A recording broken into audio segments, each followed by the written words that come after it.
Israel பாலஸ்தீன பிரச்சனை இன்றைக்கு உலகத்திலேயே மிக தீவிரமான மிக சிக்கலான ஒரு பிரச்சனையாக இருக்கிறது. இன்றைக்கு மொத்த உலகத்தின் மிக சிக்கலான ஒரு மைய பிரச்சனையாக மாறிக்கொண்டு வருகிறது. இவர்கள் யார்?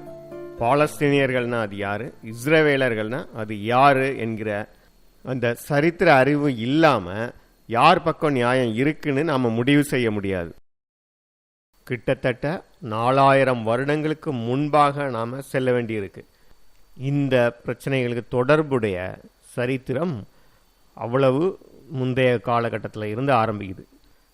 4000 வருடங்களுக்கு முன்பு, அதாவது 1700 பிசியிலிருந்து ஒரு 2000 பிசி வரைக்கும், அந்த காலகட்டத்தில் இந்த பகுதி கானான் தேசம் என்று அழைக்கப்பட்டது. கானானியர் என்று சொல்லப்படுகிற ஒரு இனத்தவர் அங்கே வாழ்ந்துட்டு இருக்கிறாங்க. ஆனாலும் இது பொதுவாக சொன்னால் கூட அங்கே பல்வேறுபட்ட ஜாதிகள் கலந்து இருக்கிறாங்க. எபூசியர்கள், ஏவியர்கள், ஏத்தியர்கள், பெரிசியர்கள், கானானியர்கள், பெலிஸ்தியர்கள், இப்படி நிறைய ஜாதி மக்கள் அங்கே கலந்து வாழ்ந்துட்டு இருக்காங்க. அதில் இந்த பெலிஸ்தியர்கள்ங்கிறவங்க இந்த கடற்கரை ஓரமாக இருக்கிறாங்க. பெலிஸ்திய தேசம் என்று அழைக்கப்பட்டாலும் அது 5 பட்டணங்களை கொண்ட ஒரு அமைப்பாக இருக்குது. இந்த 5 பட்டணங்களையும் 5 பிரபுக்கள் அங்கே இருந்து ஆண்டுகிட்டு இருக்காங்க. அவங்கள தான் பெலிஸ்தியர்கள்னு சொல்கிறோம், ஆங்கிலத்தில் பிலிஸ்டைன்ஸ்.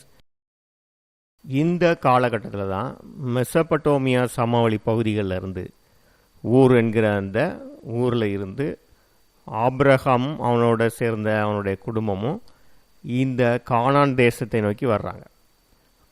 ஆபிரகாம் அவனுடைய சகோதரர்கள் பிற்பட அவர்களுடைய சந்ததிகளும் அங்கே குடியேறுறாங்க. ஆபிரகாம் அங்கே தனக்கான நிலங்களெல்லாம் வாங்கி அங்கே குடியேற ஆரம்பிக்கிறாரு. அவருடைய சந்ததிகளும் அங்கே வாழ ஆரம்பிக்கிறாங்க. சில காலங்களுக்கு பிறகு அந்த தேசத்தில் பஞ்சம் வந்ததுனால ஆபிரகாமுடைய சந்ததிகள் எகிப்து தேசத்துக்கு போகிறாங்க.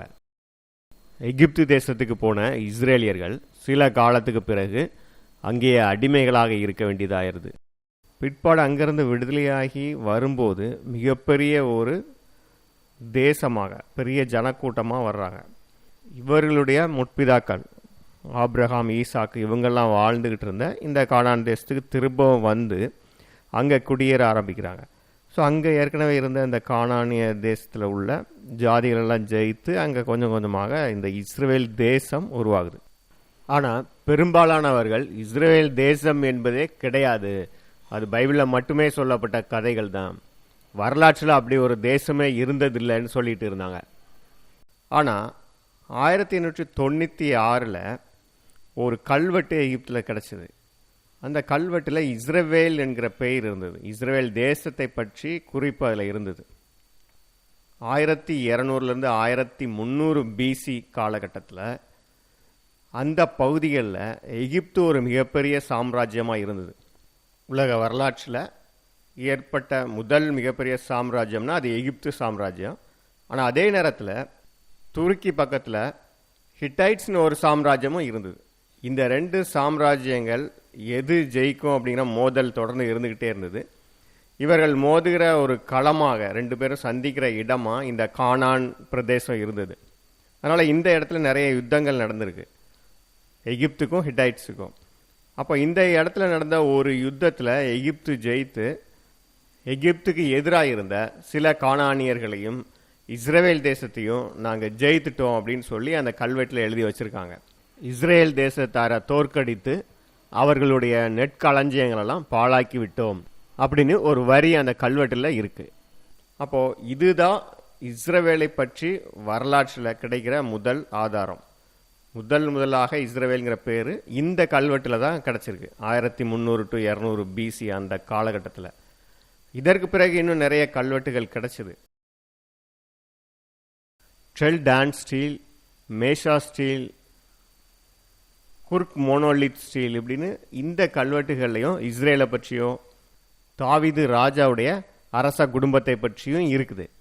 அப்போது அந்த காலகட்டங்களில் இருந்தே இஸ்ரவேல்னு ஒரு மக்கள் இருந்தாங்க, இஸ்ரவேல்னு ஒரு தேசமும் தாவீது ராஜா ஆண்டுகிட்டு இருந்தார். இதற்கெல்லாம் ஆதாரங்கள் இந்த கல்வெட்டுகள் மூலமாக கிடச்சிக்கிட்டு இருக்கு. இன்னும் நிறைய ஆதாரங்கள் கிடச்சிக்கிட்டு இருக்கு. ஆக இந்த 1300 பிசிக்கு அப்புறம் எகிப்துடைய செல்வாக்கு கொஞ்சம் கொஞ்சமாக குறைந்து கொண்டே வருது. அதே நேரத்தில் இந்த இஸ்ரவேலர்கள் அங்கே கொஞ்சம் கொஞ்சமாக ஒரு தேசத்தை உருவாக்கிக்கிட்டு இருக்காங்க. 12 கோத்திரங்களாக அவங்க இருந்துகிட்டு இருக்காங்க. அவர்களுக்குன்னு ராஜாக்கள்லாம் இல்லை. ஆனால் பிற்காலத்தில் சவுல் முதல் ராஜாவாக வர்றாரு. அதற்கு பிறகு தாவீது, சாலமோன் காலத்தில் இது மிகப்பெரிய ஒரு சாம்ராஜ்யமாக விரிவடையுது. இந்த காலகட்டத்தில் இந்த பெலிஸ்தியர்களும் அங்கே தான் இருக்கிறாங்க. ஆனால் கொஞ்சம் கொஞ்சமாக அவங்க குறுகி போக ஆரம்பிக்கிறாங்க. பிற்பாடு அசிரியர்கள் காலகட்டத்தில் அசிரியர்கள் இந்த பகுதிகளெல்லாம் ஜெயிக்கும் பொழுது அங்கே யூதேயா தேசம் மட்டும் இருக்குது.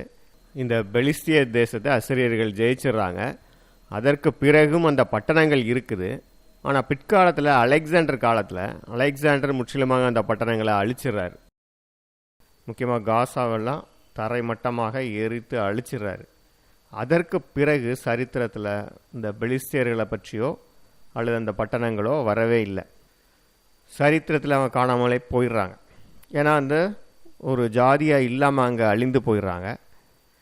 இந்த பெலிஸ்தியர்களுக்கும் இன்றைக்கு பாலஸ்தீனர்கள்னு சொல்லிட்டு இருக்காங்க இல்லையா, இவங்களுக்கும் எந்த சம்பந்தமும் கிடையாது. ஏன்னா இந்த பெலிஸ்தியர்கள் ஆதி காலத்தில் இருந்த ஜாதி, ஆனால் அதற்கு பின்பு முற்றிலுமாக அழிந்து போயிடுறாங்க. இந்த பெலிஸ்தியர்களுடைய மதமே வேற. இவர்கள் பல தெய்வங்களை வணங்கக்கூடியவங்க, விக்கிரக வழிபாடு செய்யக்கூடியவங்க. ஆனால் இன்றைக்கு இருக்கக்கூடிய பாலஸ்தீனர்கள்னு சொல்லிக்கிட்டு இருக்கிறவங்க அரபு இஸ்லாமியர்கள். இவர்களுக்கு முற்பிதாக்கள் யார் அப்படின்னு பார்த்தா அதுவும் இந்த ஆபிரகாம் தான். ஆபிரகாமுடைய பையன் இஸ்மவேலுடைய சந்ததியில் வர்றாங்க. இப்போது இந்த இஸ்ரவேலர்கள் யார்? இவங்க ஏன் இன்னைக்கு இந்த இஸ்ரவேல் தேசம் அல்லது பாலஸ்தீனான்னு அழைக்கப்படுற இந்த பகுதிக்கு வந்து சேர்ந்து தங்களுக்குன்னு ஒரு தேசத்தை ஏற்படுத்திக்கிட்டு இருக்கிறாங்க? ஏன் அவங்க குறிப்பிட்ட இந்த பகுதிக்கு வந்து அவர்களுடைய தேசத்தை ஏற்படுத்த வேண்டும்? இந்த கேள்விக்கு நம்ம சரித்திரத்தில் பார்த்தோன்னா, இப்போ பார்த்த அந்த ஆபிரகாம் அந்த பகுதியில் தான் வாழ்ந்துக்கிட்டு இருக்கிறாரு. அந்த ஆபிரகாமுடைய பையன் ஈசாக்கு, ஆபிரகாமுடைய மறுமனையாட்டிக்கு பிறந்த இஸ்மவேல் சந்ததியார் தான் இன்றைக்கு நம்ம அரபு மக்கள்னு சொல்கிறோலே அவங்க. ஆபிரகாமுடைய ஒரே பையனான அந்த ஈசாக்குடைய சந்ததி தான் இன்றைக்கு இருக்கக்கூடிய இஸ்ரவேலர்கள். இவர்கள் 1000 வருடங்களுக்கு மேலாக அந்த இடத்துல வாழ்ந்துகிட்டு இருக்கிறாங்க. எருசலேமை தலைநகராக கொண்ட ராஜ்யமாக அங்கே ஆண்டுகிட்டு இருக்கிறாங்க. தாவீது ராஜா காலகட்டத்தில் யூப்ரட்டிஸ் நதியில் இருந்து எகிப்து வரைக்கும் அவருடைய ராஜ்யம் விரிவடைந்தது. சாலமோன் காலத்தில் பக்கத்து தேசங்களெல்லாம் அவருடைய செல்வாக்கு அதிக அளவில் இருந்தது. வாணிப தொடர்புகள் பல தேசங்களோட இருந்தது. இப்படி சிறந்து விளங்கிய அந்த இஸ்ரவேல் தேசம் பிற்காலங்களில் கொஞ்சம் கொஞ்சமாக தேர்ந்து கொண்டே வருது. அசிரியர்கள் படையெடுப்பில் வடக்கு இஸ்ரவேல் முழுவதுமாக அழிக்கப்பட்டு போயிடுது. பிற்காலத்தில் பாபிலோன் சாம்ராஜ்யம் வரும்பொழுது இந்த பாபிலோன் சாம்ராஜ்யம் இஸ்ரவேலை முழுவதுமாக அழித்து விடுகிறது. இஸ்ரவேல் எருசலேம் முழுவதுமாக அழிக்கப்பட்டு இஸ்ரவேலர்கள் பாபிலோனுக்கு சிறைப்பிடித்து கொண்டு போகப்படுறாங்க. அங்கே அடிமைகளாக இருக்கிறாங்க. ஆனால் அடுத்ததாக மேதியா பெர்ஷியா பேரரசு வந்து பாபிலோனை தோற்கடிக்கும் பொழுது சைரஸ் மகாராஜா இவர்களுக்கு விடுதலை கொடுத்ததுனால இவர்கள் திரும்பவும் அவர்கள் தேசத்துக்கு வந்துடுறாங்க. ஆனாலும் மற்ற தேசங்களின் ஆளுகைக்கு கீழே தான் இருக்கிறாங்க. மேதியா பெர்ஷியா தேசம், அப்புறம் கிரேக்கு, அப்புறம் ரோமன்ஸ் வர்றாங்க. இவர்களுக்கு கீழே தான் இருக்கிறாங்களே தவிர தங்களை தாங்களே ஆண்டு கொள்ளும்படி தங்களுக்குன்னு ஒரு அரசாங்கம் இல்லாமல் இருக்கிறாங்க. ரோமர்கள் ஆண்டுகிட்டு இருக்கும் பொழுது ரோமர்களுக்கு எதிராக பல புரட்சிகள் செய்கிறாங்க. தங்களுக்கு சுய ராஜ்யம் வேணும், ரோமர்கள் கீழே இருக்க மாட்டோம்னு சொல்லி. ஆனால் ஒவ்வொரு புரட்சியையும் ரோமர்கள் கொடூரமாக அடக்கிறாங்க. ஆனாலும் இவர்கள் திரும்ப திரும்ப புரட்சிகள் செய்து கொண்டே இருக்கிறதுனால ரோமர்கள் இவர்கள் தேசத்தை முழுமையாக அழித்து விடுகிறார்கள்.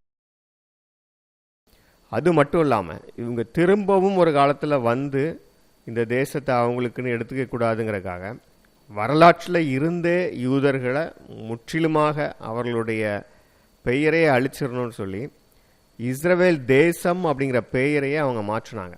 இஸ்ரவேல் தேசம் அப்படின்னு அதற்கு பிறகு குறிப்பிடாமல் சிரியா பாலஸ்தீனா அப்படின்னே அவங்க குறிப்பிட்டாங்க. பாலஸ்தீனா அப்படின்னு சொன்னால் ஹோம்லேண்ட் ஆஃப் பிலிஸ்டீன்னு அர்த்தம், பெலிஸ்தியர்களுடைய தேசம்னு அர்த்தம். ஆனால் இது சரியான கருத்து கிடையாது. ஏன் அப்படின்னா பெலிஸ்தியர்கள் இருந்தது, அந்த கடற்கரையை ஒட்டிய சிறிய பகுதிகளில் தான் இருந்தாங்க. காசா இருக்கு இல்லையா, அதை ஒட்டி அந்த 5 பட்டணங்கள், இவ்வளவுதான் பெலிஸ்தியர்களுடைய தேசமாக இருந்தது. இப்படி தேசத்துடைய பெயரை மாற்றினது மட்டும் இல்லாமல் தேசத்தின் தலைநகர் எருசலேமின் பெயரையும் மாற்றினார்கள். எருசலேமுக்கு ஐலியா கேபிட்டலோனியா அப்படின்னு பெயரை மாற்றிடுறாங்க. ஆனாலும் அந்த பெயர் நிலை நிற்கலை, எருசலேம் என்ற பெயர் தான் நிற்குது. ரோமர்கள் இப்படி மாற்றினாலும் கூட பேச்சு வழக்கில் இன்னுமே அவர்கள் யூதேயா அப்படி தான் அழைத்து கொண்டிருந்தாங்க. யூதேயானா யூதர்களுடைய தாய்நாடு. அதனால் ரோமர்கள் அந்த உருவாக்கிய பாலஸ்தீனாங்கிற பெயரும் கொஞ்சம் கொஞ்சமாக மறக்கப்பட்டு போயிடுச்சு. அதற்கு பின்பு வந்த ஒட்டமான் எம்பையர்லாம் கூட பார்த்திங்கன்னா அவங்க அந்த பகுதியை பாலஸ்தீனான்னு ஒருபோதும் அழைக்கவே இல்லை. ஆனால் அதற்கு பிறகு ஒட்டமான் பேரரசிட்ட இருந்து பிரிட்டிஷ் அரசாங்கம் அந்த பகுதிகளெல்லாம் ஜெயித்து கைப்பற்றின பிறகு 1920களெல்லாம் அந்த பகுதிகளுக்கு பாலஸ்தீனாங்கிற பெயரை பயன்படுத்த ஆரம்பித்தாங்க. ஆனால் இப்போ இருக்கக்கூடிய இஸ்ரேல், ஜோர்தான், இந்த நாடுகள் எல்லாம் சேர்த்து அந்த பகுதிக்கு பாலஸ்தீனான்னு பெயர் வச்சுருந்தாங்க. அதற்கு பிறகு ஜோர்தான், அதாவது யோர்தான் நதிக்கு கிழக்கு பக்கமாக இருக்கக்கூடிய பகுதிகள் எல்லாம் 4/3 பங்கு அதிக பகுதியை அரேபியர்களுக்கு அப்படின்னு கொடுத்துட்டாங்க. அப்போது யோர்தான் நதிக்கு மேற்கு பக்கமாக இருக்கக்கூடிய இன்றைக்கு இஸ்ரேல் இருக்கக்கூடிய பகுதி, இந்த பகுதியை மட்டும் பாலஸ்தீனான்னு குறிப்பிட ஆரம்பித்தாங்க. அரபு வரலாற்று ஆசிரியர் ஒருத்தர் பிலிப் ஹிட்டி அப்படிங்கிறவர் 1946 இதை பற்றி சொல்லியிருக்காரு. பாலஸ்தீனா அப்படின்னு ஒரு தேசம் வரலாற்றில் இல்லவே இல்லை அப்படிங்கிறத தெளிவாக சொல்லியிருக்கார். ஏன்னா இஸ்ரேல் இருந்த இடத்துல பாலஸ்தீனான்னு ஒரு தேசம் வரலாற்றில் எப்பொழுதுமே இருந்தது கிடையாது. அப்போது பாலஸ்தீனாங்கிற பெயர் ரோமர்களால் செயற்கையாக கொண்டு வரப்பட்டது. அதற்கு பின்பு பிரிட்டிஷ் எம்பையர் அதை கொண்டு வந்தது. அப்படின்னா இப்போ பாலஸ்தீனர்கள்னு சொல்லிக்கிட்டு இருக்கிற இவர்களெல்லாம் யார்? இதற்கான பதில் நமக்கு வேணும். அப்படின்னா பாலஸ்தீன விடுதலை இயக்கம்னு ஒன்று ஆரம்பிச்சிருக்காங்க இல்லையா, PLO. இதனுடைய chief of military operations Zuhair முசைன்கிறவர், இவர் ஒரு டச் மேகசின் ட்ரோவ் அப்படிங்கிற ஒரு மேகசினுக்கு பேட்டி கொடுக்கும் பொழுது இதை பற்றி விளக்குறார். பாலஸ்தீனம் அப்படிங்கிறது அரசியல் காரணங்களுக்காக உருவாக்கப்பட்ட ஒன்று. ஏன்னா ஜியோனிசம்னு சொல்லிட்டு அங்கே இஸ்ரேலர்கள்லாம் தங்களுக்குன்னு ஒரு சுய தேசத்தை உருவாக்கிட்டு அங்கே குடியேறி வந்துட்டாங்க. இந்த ஜியோனிசத்தை பேலன்ஸ் பண்ணுறதுக்காகத்தான் நாங்கள் இப்படி பாலஸ்தீனான்னு ஒன்றை உருவாக்குகிறோம். மற்றபடி நாங்கள் எல்லோருமே அரபுக்கள், அரபு முஸ்லீம்கள் தான்.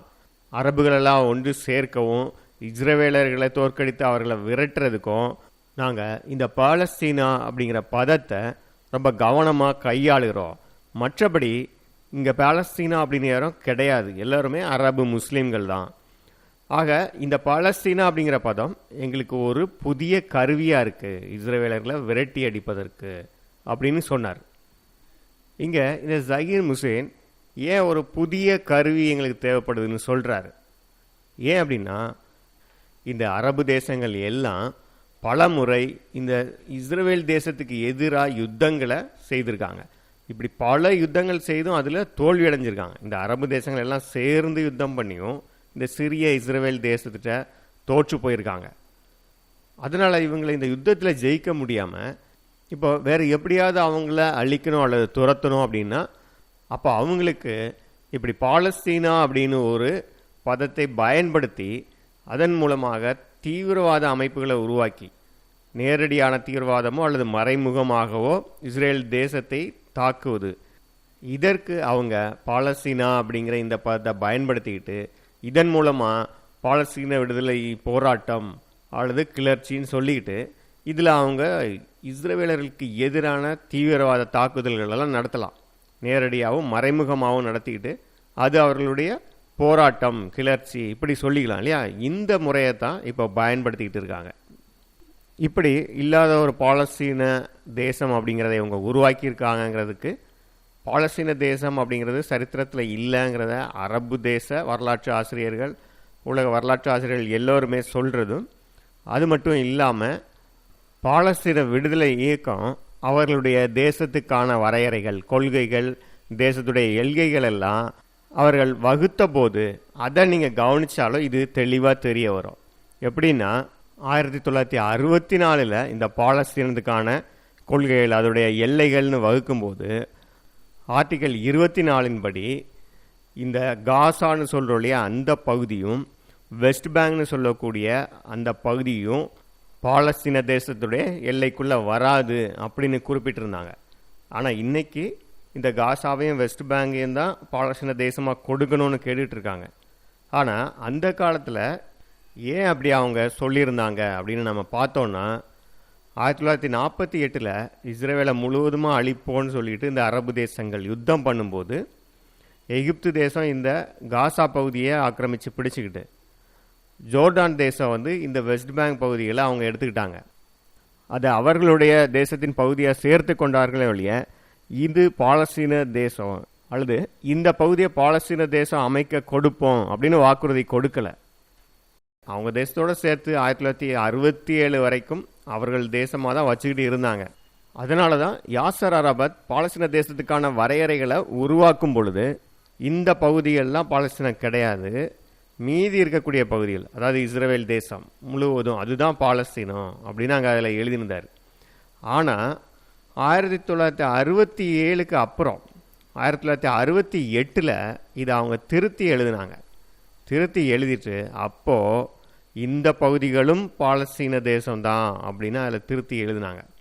ஏன் அப்படின்னா 1967 6 நாள் யுத்தத்தில் இஸ்ரேல் தேசத்தை உலக வரைபடத்திலிருந்தே எடுத்துருவோம் அப்படின்னு சொல்லிட்டு வந்தவங்க 6 நாள் யுத்தத்தில் அங்கே தோல்வி அடைகிறாங்க.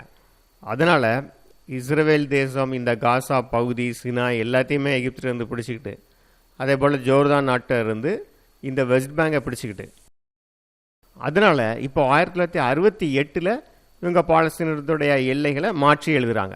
இதையும் சேர்த்துக்கிட்டாங்க, இதுவும் பாலஸ்தீனம் தான். ஏன்னா இப்போ இஸ்ரேல்கிட்ட இருக்குது.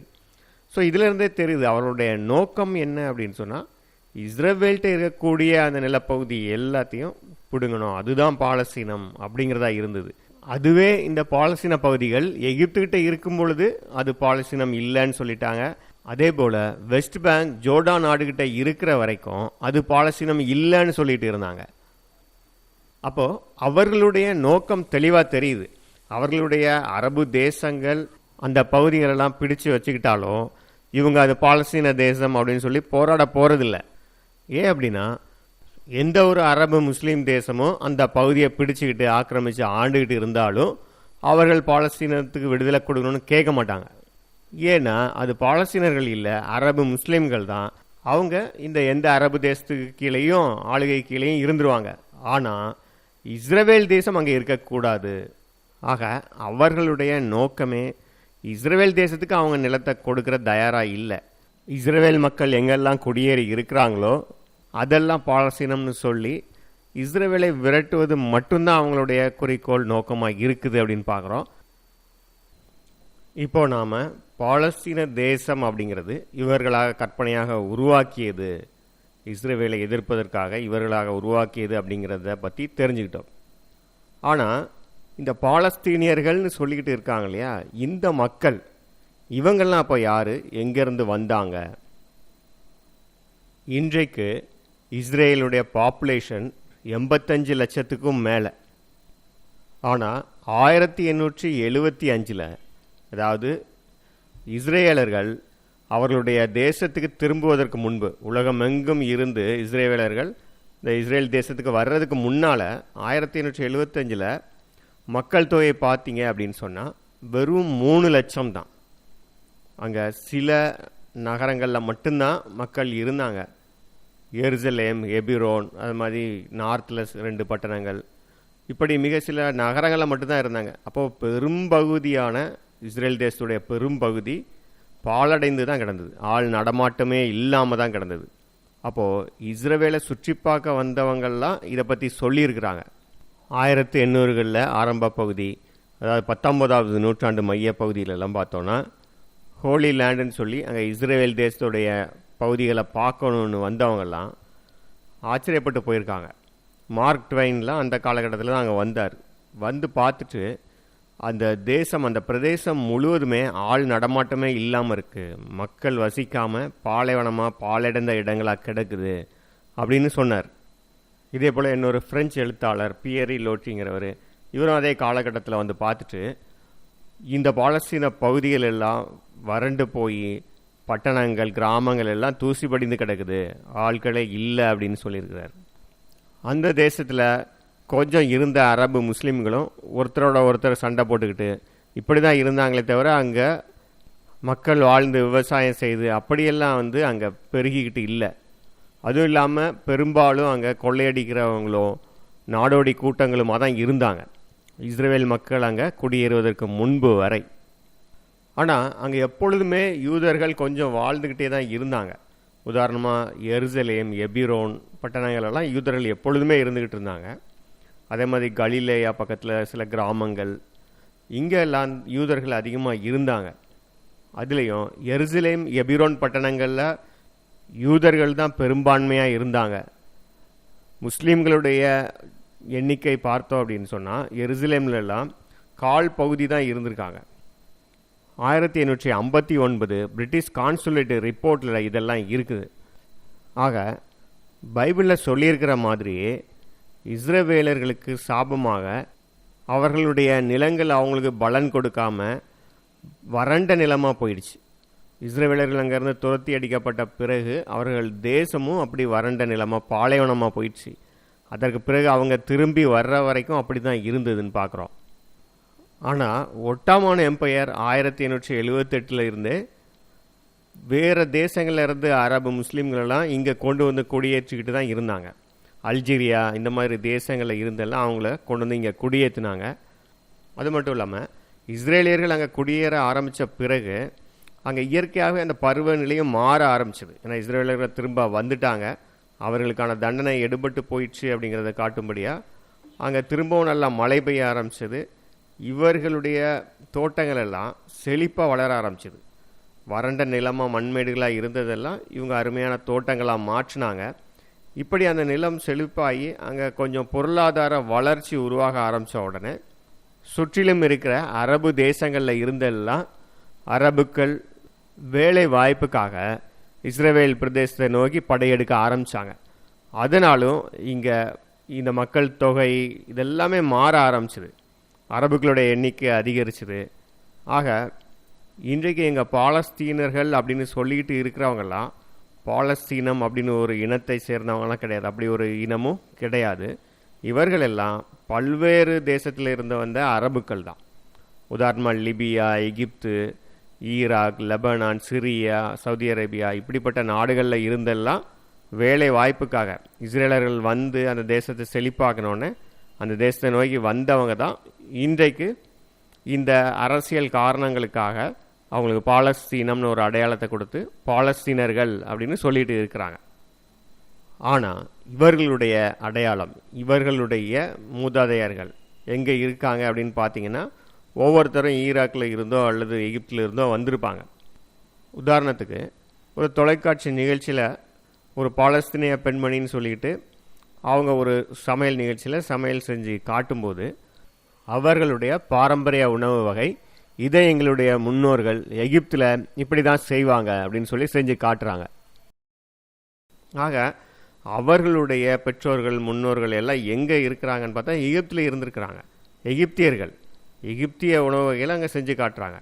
ஆக அப்படி எகிப்தில் இருந்தும் ஈராக்கில் இருந்தும் வந்தவர்கள் தான் இன்றைக்கி அவங்க அங்கே தங்களுக்கு பாலஸ்தீனர்கள்னு ஒரு அடையாளத்தை ஏற்படுத்திக்கிட்டு இது எங்களுடைய பூர்வீக தேசம், இங்கே பாலஸ்தீனன்னு ஒரு தேசம் இருந்தது, நாங்கள் பரம்பரையாக இங்கே இருந்தோம் அப்படிங்கிற மாதிரி ஒரு மாய தோற்றத்தை, ஒரு பொய்யை உருவாக்கிக்கிட்டு அவங்க இஸ்ரேலை எதிர்த்து கொண்டு இருக்கிறாங்க. நியாயமாக அவர்கள் அங்கே பிழைப்பதற்காக வந்த அரபுக்களாக இருந்தாலும் அல்லது அங்கேயே வாழ்ந்துகிட்டு இருந்த அரபுக்களாக இருந்திருந்தாலும் அங்கே இஸ்ரேல் தேசம் உருவாகும் பொழுது அந்த தேசத்திலேயே அதோட குடிமக்களாக இருந்து அவங்க இப்போ எவ்வளவோ நல்லபடியாக செழிப்பாக ஒரு நல்ல தேசத்தில் வாழ்ந்துட்டு இருந்திருக்கலாம். ஆனால் திட்டமிட்டு இஸ்ரேலுக்கு எதிரான வெறுப்பு அங்கே வளர்க்கப்பட்டதுனால எத்தனையோ முறை இஸ்ரேல் தேசம் அவர்களோட சமாதானத்துக்கு முன்வந்தும் இஸ்ரேல் தேசத்தை விரட்டணும் அப்படின்னு சொல்லி யுத்தத்தையும் தீவிரவாதத்தையும் அவங்க வளர்த்து விட்டு அதனால் இன்னைக்கு வரைக்கும் காசாலையும் வெஸ்ட் பேங்க் பகுதிகளிலையும் இந்த அரப்ஸ் மிக மோசமான ஒரு சூழ்நிலையில் வாழ்ந்துகிட்டு இருக்காங்க. ஆக நம்ம இதுவரை பாலஸ்தீனம் அப்படிங்கிற ஒரு தேசமே வரலாற்றில் கிடையாது, பாலஸ்தீன மக்கள் அப்படின்னு இல்லை அப்படிங்கிறத தெளிவாக பார்த்தோம். இனி நம்ம அடுத்த பாகங்களில் இஸ்ரேலர்கள் அவர்களுடைய தேசத்துக்கு திரும்பி வந்து அங்கே தேசத்தை உருவாக்கி கொண்டிருந்த அந்த காலகட்டத்தில் மிடில் ஈஸ்ட்லேயும் உலக அளவிலும் நடந்த வரலாற்று காரியங்களை பற்றி பார்க்கலாம்.